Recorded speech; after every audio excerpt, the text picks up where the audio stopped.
AITA for canceling Thanksgiving dinner after my family refused to follow one simple rule. So, for as long as I can remember, I've been the one hosting Thanksgiving.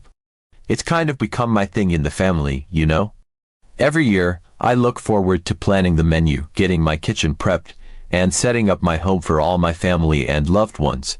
I genuinely enjoy it, and it's one of those traditions that feels like a cozy blanket for me, just knowing I'll get to cook and bring everyone together for a day filled with good food, laughter, and warmth. But this year, things are different. My youngest child has been struggling with a medical condition that we only recently found out about, and honestly, it's been a whirlwind of emotions and adjustments. Every parent fears for their child's health, but when you're suddenly faced with news that flips everything on its head, it's a whole new level of worrying and uncertainty. This condition weakens their immune system, and as much as I want them to live as normally as possible, I can't deny that I'm constantly on edge, trying to shield them from even the smallest risks. What might seem like just a cold or a bug to others has the potential to become something much more serious and even dangerous for my child.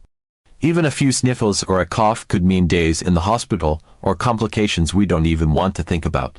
It's scary, to be honest, facing a reality where something so ordinary could have such high stakes. So, after a lot of sleepless nights and conversations with our doctor, they advised us to be extremely cautious as we approach cold and flu season. The doctor explained that it isn't about being overly protective or paranoid, but about managing real risks that come with a compromised immune system. I remember feeling overwhelmed, like I was being asked to choose between the world outside and my child's health, and realizing that, of course, I'd do whatever it took to keep them safe. So, with that guidance, I started thinking about Thanksgiving, the holiday I love and look forward to every year. It's always a joyful time filled with food, laughter, and family. I didn't want to cancel it outright, that felt too drastic, but I also didn't want to just ignore the doctor's advice. It's such a hard line to walk, balancing the traditions that mean so much to us with this very real concern hanging over us. Finally, I decided on what I thought was a reasonable approach. I didn't want to come across as alarmist, but I also couldn't risk taking this too lightly. So, I sent a message in our family group chat, carefully wording it to make it as gentle as possible. I simply asked that if anyone felt even a little under the weather, if they had the sniffles or any hint of a cold, they should please skip coming over this year. It wasn't an easy message to send. I wrestled with the wording, not wanting anyone to feel unwelcome or like I was making them prove they were healthy. I even thought to myself, this isn't that big of a deal. Surely they'll understand. In my mind, it was a small thing to ask, just a precaution, really. But I quickly realized I had misjudged how that message would land. The moment I hit send, I watched the little notifications pop up as people started reading it. At first, I saw a few likes, and I felt a little rush of relief, thinking that maybe everyone would just take it in stride. But then the comments started pouring in. My heart sank as I read the responses. Some of my family members didn't take it the way I'd hoped. My aunt was the first to reply with something that felt like a slap. Really, missing Thanksgiving over a small cold? That's a bit much, don't you think? I could almost hear the incredulity in her voice, and it stung. Another cousin chimed in with, if you're that worried, maybe you should wear a mask or something. Why should we all miss out just because someone has the sniffles? That one cut deep. It was as though they were viewing my request as some unreasonable overreach, like I was being dramatic or asking too much. I was honestly taken aback. I mean, I wasn't asking anyone to miss out entirely, just to be cautious. It seemed so simple to me, just a little extra care for one day to make sure we could all enjoy it without that shadow of worrying hanging over us. So, I tried to explain a bit more, to clarify that it wasn't about being paranoid.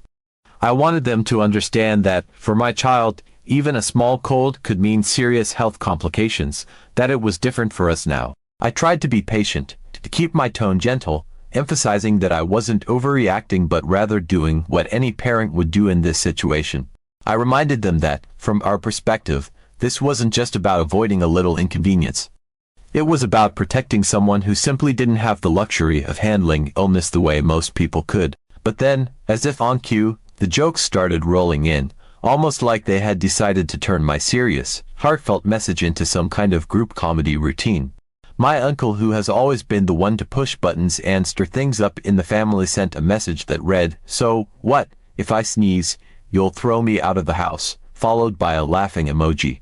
I could practically hear his laughter through the screen, like this was all one big over-the-top request. Not long after, another cousin chimed in, saying they'd better bring a full quarantine zone just in case, followed by a series of laughing emojis. I watched the messages come through, each one feeling like a tiny jab at something so personal and sensitive for me.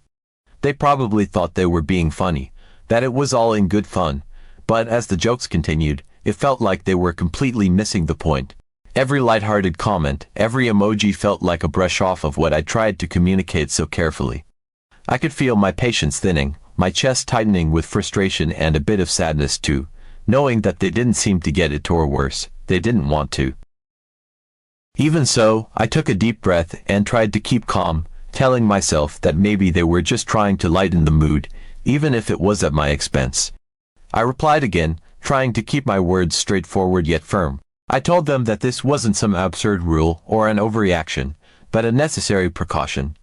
I explained that this wasn't about control or ruining anyone's fun, it was about protecting someone who really, truly needed it. But even as I had said, I could sense the divide. The family chat seemed to split into after that. Some of my relatives jumped in, reassuring me that they understood completely and would gladly do whatever they needed to make sure everyone stayed safe. They offered to get tested beforehand or promised to skip if they felt even the slightest bit off. And that felt like such a relief, a reminder that some people did understand, that this wasn't unreasonable. I was grateful for their support, even if it was just a few of them who spoke up in my favor. But then there were others who still weren't on board, who continued to push back and question my judgment. It honestly started to feel like they were making it about them, as if my simple request was some burden or imposition that they couldn't be bothered with. In those moments, I felt like I was asking them for the impossible, even though all I'd wanted was a small gesture of care. It was baffling, seeing their resistance and realizing how differently we viewed the situation. While I saw it as a matter of safety, of ensuring a healthy, happy holiday for everyone, they seemed to view it as an unreasonable restriction on their freedom to attend Thanksgiving however they wished. It hurt to think that, instead of seeing this as a way to protect my child, some of them saw it as me asking too much, as though a simple precaution was too heavy a price for them to pay. After a while, it just got exhausting. I felt like I was hitting a brick wall, repeating myself over and over, trying to find the right words that would make them understand why this was so important to me. I'd go over it in my mind, crafting replies that were calm and clear, explaining the risks without sounding like I was overreacting, and yet no matter what I said, it just didn't seem to get through. I felt like I was speaking a language they didn't understand, one where words like precaution and vulnerability had lost all meaning. They'd respond with another flippant comment or another solution that felt dismissive and shallow. Like, just let your kids stay in their room or everyone will be fine.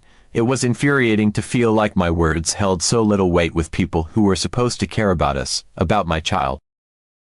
And then the thought of Thanksgiving Day itself started to loom over me, heavier and heavier. I could imagine it all too clearly. I'd be watching every guest who walked in, noticing every little sniffle, every subtle cough, wondering if they'd come despite being unwell. Putting my child at risk because they didn't think it was a big deal. The anxiety crept up every time I thought about it, the dread of having to confront someone face to face if they showed up with symptoms. What was I supposed to do? Send them home at the door? How would I even approach that conversation? The idea of having to police my own family, to be the one standing guard against the very people I invited, was just too much. It was a Thanksgiving nightmare in my mind, where every glance, every cough, every casual touch became a moment of stress and fear. My stress levels were already high with everything we're dealing with on a daily basis.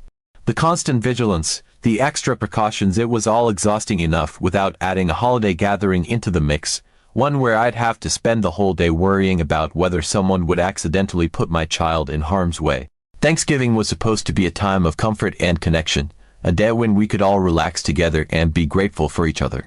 But instead, it was starting to feel like a ticking time bomb. Something that could go terribly wrong because someone thought their small cold was harmless.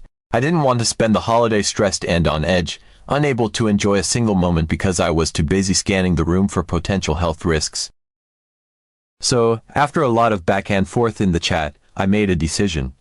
I took a deep breath, and I typed out a message that I knew might upset some people, but felt like the only choice that brought me a sense of peace. I told them that I decided to cancel Thanksgiving dinner at my house this year. I tried to phrase it as kindly as I could, saying that I didn't want anyone to feel uncomfortable, or as though they had to jump through hoops just to join us. I didn't want to be the one making Thanksgiving feel tense or restricted. I told them they were more than welcome to gather somewhere else if they wanted to keep the tradition alive, but that, under these circumstances, I just couldn't host. My house had to be a safe space for my child, especially right now.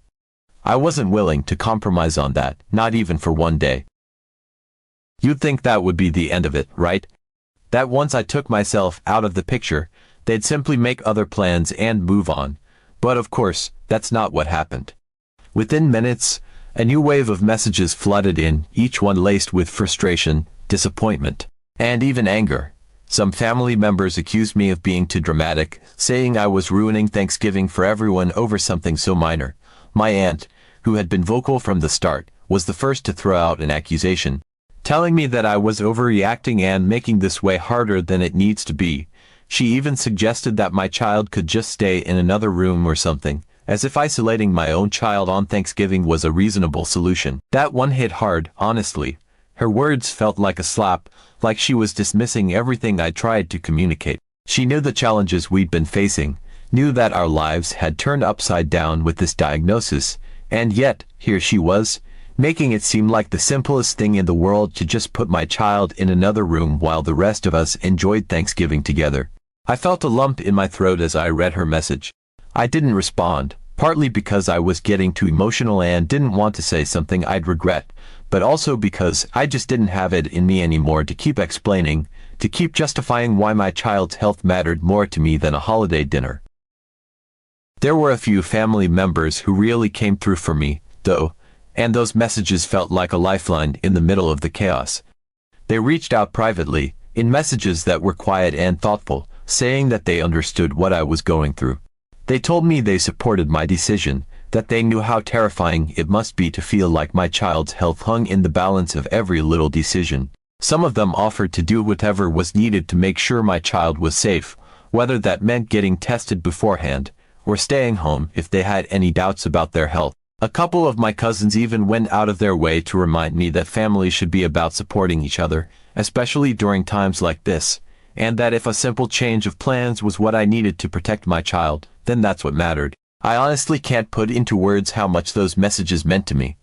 In the middle of all the noise and backlash, it was a reminder that there were still people in my corner who got it, who saw the bigger picture. But no matter how grateful I was for that support, the negative comments started to weigh on me more than I wanted to admit. It's strange how one harsh comment can drown out 10 kind ones, but that's exactly how it felt. For every family member who reassured me, there were others who seemed intent on picking apart my decision, questioning my motives, and making me feel like I was overreacting. I couldn't help but replay those comments over and over in my head, the doubts seeping in little by little. I started wondering if I really was going too far, if maybe I'd overstepped by canceling altogether. Was I being too rigid, too protective? Should I have just trusted that everyone would be cautious? The guilt crept in slowly, filling every little crack in my confidence, until I found myself genuinely questioning if I'd made the right call. At moments, I felt almost panicked, wondering if I'd done something that would forever put a wedge between me and my family, all because I couldn't relax or let things slide. What if I had damaged these relationships over something that, to others, might look small or trivial? What if, in my desire to protect my child, I'd pushed everyone else away? It was such a confusing, emotional place to be in, feeling so certain in one moment, only to be plagued by guilt and doubt in the next. I kept replaying different scenarios in my mind, imagining how it might have played out if I'd just kept quiet and let things unfold. Maybe they were right, I thought. Maybe I was blowing things out of proportion. Maybe I should have just hoped for the best and trusted that everything would be fine. But every time I started to sink into that spiral, I had to pull myself back and remember the real reason I made this decision in the first place. This isn't about making a power play or trying to control anyone. It's not about imposing some kind of rule on everyone or setting a standard that's impossible to meet. At the heart of it, This is about my child's health, about doing what I believe is necessary to keep them safe. I didn't make this choice lightly. I made it out of love, out of a fierce need to protect the person who relies on me to keep them safe. And if that means some people see me as unreasonable or overbearing, then maybe that's a price I'm willing to pay. Because, in the end, I have to live with the consequences of my decisions, and I know that if anything happened to my child because I didn't set boundaries, I'd never forgive myself. So here I am, the family villain who ruined Thanksgiving over a small cold, the one who drew a line in the sand and, in their eyes, made a mountain out of a molehill. And as much as it stings to feel like I'm on the outside looking in, like I'm the one who disrupted everything, I keep reminding myself that, at the end of the day, I did what I believed was right. I'd rather deal with a few hurt feelings, even a bit of resentment, than risk my child's health. Even if it means that, in their eyes, I'm the bad guy, I have to stand by my decision. So, AITA. Update. Thanksgiving Day came, and I tried my best to focus on other things. Even though it felt odd not to be bustling around the kitchen like I usually would, the house was quiet, almost eerily so. Normally, the aromas of turkey, stuffing, and pies would be wafting through the rooms, and I'd be running around, checking the oven, setting the table, making sure everything was just right.